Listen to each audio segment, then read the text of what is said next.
थांबण्याची गरज नाही आणि विचार करण्याची गरज नाही. त्यांच्यासोबत एकीकडे संजय राऊतांना पुढं करणारी ही सगळी लोक आता विरोधात बोलायला लागली. बाळासाहेब थोरातांनी जे काही संजय राऊत बद्दलचं स्टेटमेंट केलेलं ते अत्यंत खरं आहे. संजय राऊतला कोणीच गांभीर्याने घेत नाही. त्याची ती स्टाईल, त्याचा ते बोलण्याचं पद्धत, त्याचा तो आविर्भाव, मी सर्व पक्षाचा प्रवक्ता असल्याचा जो काय आविर्भावामध्ये तो बोलतो ते इतर नेत्यांना म्हणजे चांगलं वाटतही नाही आणि त्याच्याबद्दल ते त्यांचं मतही चांगलं नाही. म्हणून आता संजय राऊतचा धोबिका कुत्ता ना घर का ना घाटका अशी अवस्था झालेली हे आपण सर्वजण पाहत आहेत. म्हणून प्रत्येक पक्षाचा नेता हा त्याच्या विरोधातच बोलतो. हा आघाडीचा नेता म्हणून, आघाडीचा एखादा प्रवक्ता म्हणून जो काय वावराचा प्रयत्न करत होता, आता त्यांना त्यांची जागा त्यांनी दाखवलेली. संभाजीनगरवर जसं तुम्ही ठाम आहात तसं नाशिकच्या बाबतीमध्ये नेमकी काय भूमिका आहे? राष्ट्रवादीकडे जाणार भुजबळांना तिकीट मिळणार का हेमंत गोडसे? नाशिकची जागा आमचीच आहे. नाशिकमध्ये आमचा खासदार 2 वेळा निवडून आलाय प्रचंड मताने. मी दरवेळेला त्या बाबतीत बोलतोय. ज्या ठिकाणी संघटन मजबूत आहे, ज्या ठिकाणी उमेदवार निवडून येणार आहे, ती जागा आम्ही इतरांना कसं द्यायचं? आणि ही याबाबतची मागणी आम्ही दरवेळेला मुख्यमंत्री साहेबांसमोर मांडलेली. या नाशिकबद्दल ज्या काही चर्चा होतात ते यासाठी होतात की तिथं अपोजिटमध्ये कोण आहे. तर मागची 2 निवडणुका जर पाहिलं तर कुणाला पाडून कोण निवडून आलं याचं जर तुम्ही जर पाहिलं तर त्यामध्ये सर्वात पॉवरफुल हा हेमंत गोडसे आहे. आणि म्हणून ती जागा मागण्याचा आमचा आग्रह आहे. महायुतीमध्ये प्रत्येक जागेला जे महत्त्व आहे, मोदी साहेबांना पंतप्रधान बनवण्यासाठी एक एक जागेची जी काही किंमत असते ती आपण लक्षात घेतली पाहिजे. ही जागा पक्षाच्या कोणत्या पक्षाला द्यायची याचं वाटप करण्यापेक्षा ही कोणती जागा निवडून येईल आणि त्यामध्ये प्रामुख्याने नाशिकची जागा ही शिवसेनेची निवडून येते म्हणून आमचा तो आग्रह आहे. बरं, उद्धव ठाकरेंची संभाजीनगरात सभेची तारीख घोषित झाली.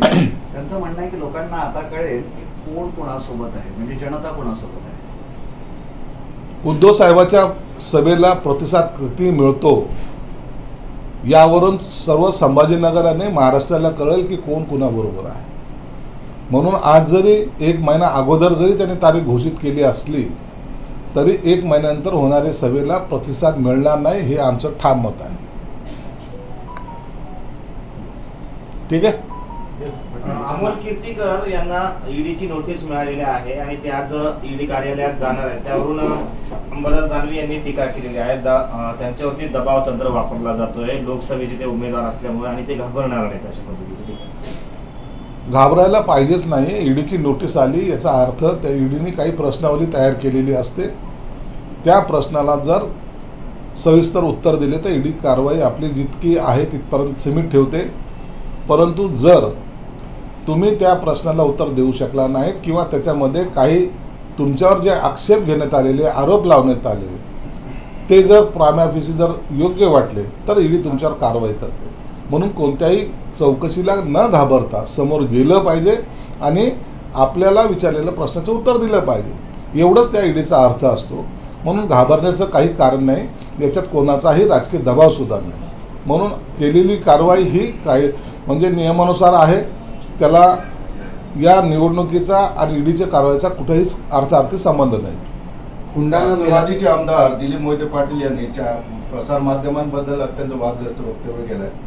आता नंबर फायनाचे 50 चॅनल महिनाभर चॅनल बघू नका आणि पेपर वाचू नका असा त्यांनी सल्ला दिला. मोहिते पाटलांनी एक लक्षात ठेवा की चॅनल असेल, पत्रकार असतील, प्रिंट मीडिया असेल का इलेक्ट्रॉनिक मीडिया असेल, हे लोकच तुम्हाला मोठे करत असतात. या लोकांच्या माध्यमातून तुम्ही जनतेपर्यंत पोहोचत असतात. तुमच्यातले असलेले प्लस मायनस बाजू ज्या आहेत त्या जनतेसमोर येत असतात. म्हणून हा चौथा स्तंभ ज्याला आपण म्हणतो त्याच्याबद्दल कधीही गांभीर्यपूर्वक ते घेतलं पाहिजे आणि बोलताना सुद्धा तारतम्य राखलं पाहिजे. अशा प्रकारचं वक्तव्य निवडणुकीच्या तोंडावर करणं म्हणजे पायावर दगड मारून घेण्यासारखं आहे. मावळमधून संजय वाघरे यांनी म्हटलेलं आहे की जे पैसे येतील ते पैसे घ्या आणि महाविकास आघाडीलाच मतदान करा. या वक्तव्य कसं बघता?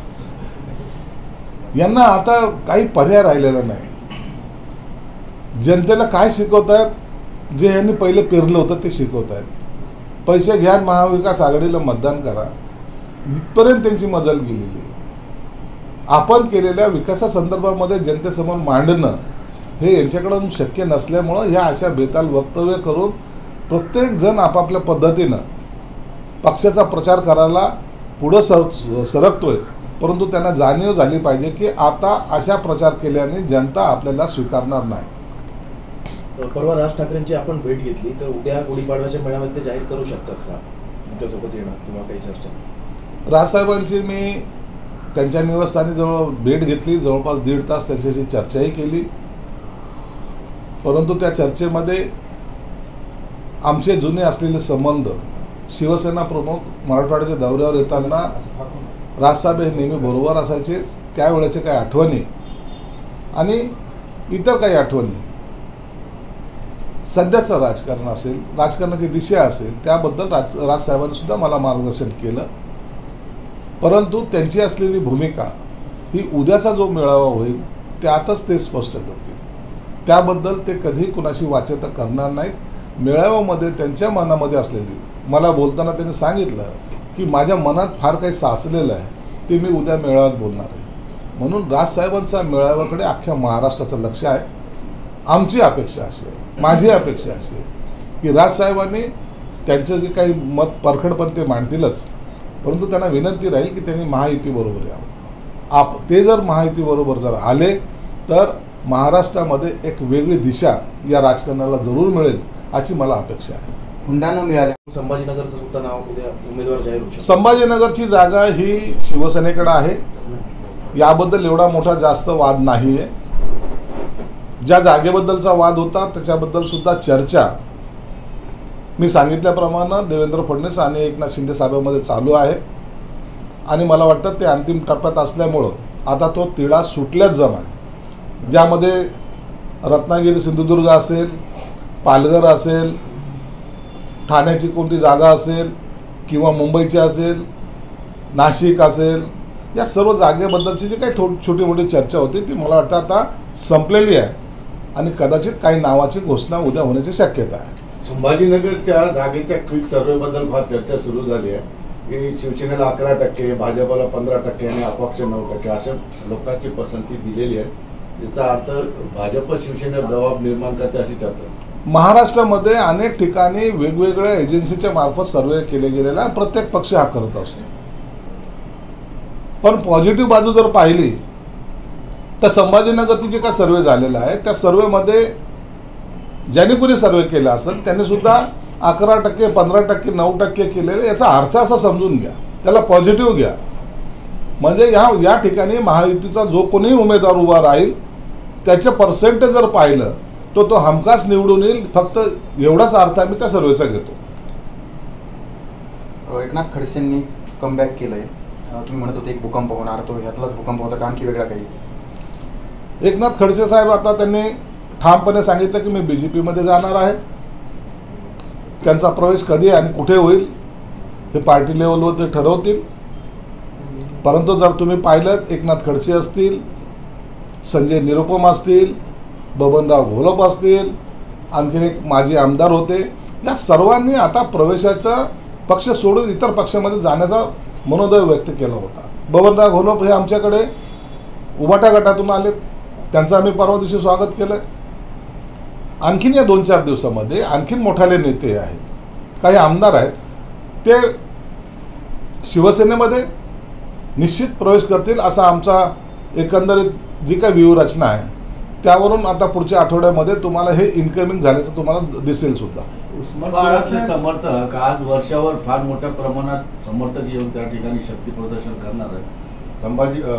धाराशिवचा विषय आणखी पांगत जाईल असं वाटतं तुम्हाला? नाही, धाराशिवच्या विषयासंदर्भामध्ये माननीय मुख्यमंत्री साहेबांनी तानाजी सावंत यांच्याशी, मंत्री जे आहेत त्यांच्याशी परवा दिवशी चर्चा केली होती. तरी काही कार्यकर्ते त्यांचं मत मांडण्यासाठी शिंदे साहेबांकडे येत आहेत. निश्चितच शिंदे साहेब त्यांचं मत ऐकून घेतील आणि त्यांचा जो काही निर्णय आहे तो त्यांना सुद्धा सांगतील. जगाच्या इतिहासातला सगळ्यात मोठा घोटाळा म्हणजे इलेक्ट्रिकल बॉन्ड जो आहे तो आहे आणि चंदा दो और धंदा लो ही भाजपची स्ट्रॅटेजी आहे असं आदित्य म्हणतात.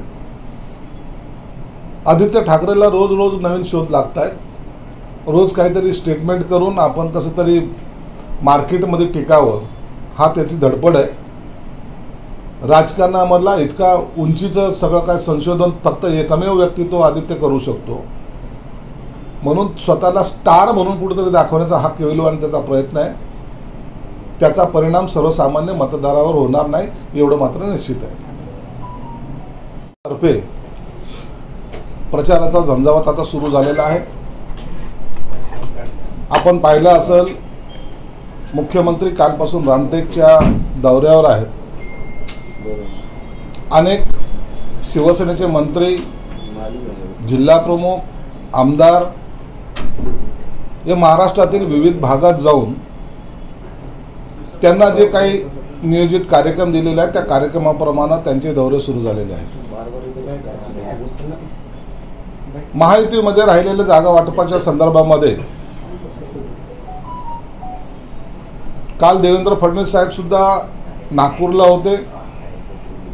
त्यामध्ये मला वाटतं सविस्तर चर्चा झाली असावी. काही नावाच्या घोषणा ही उद्या होणार आहे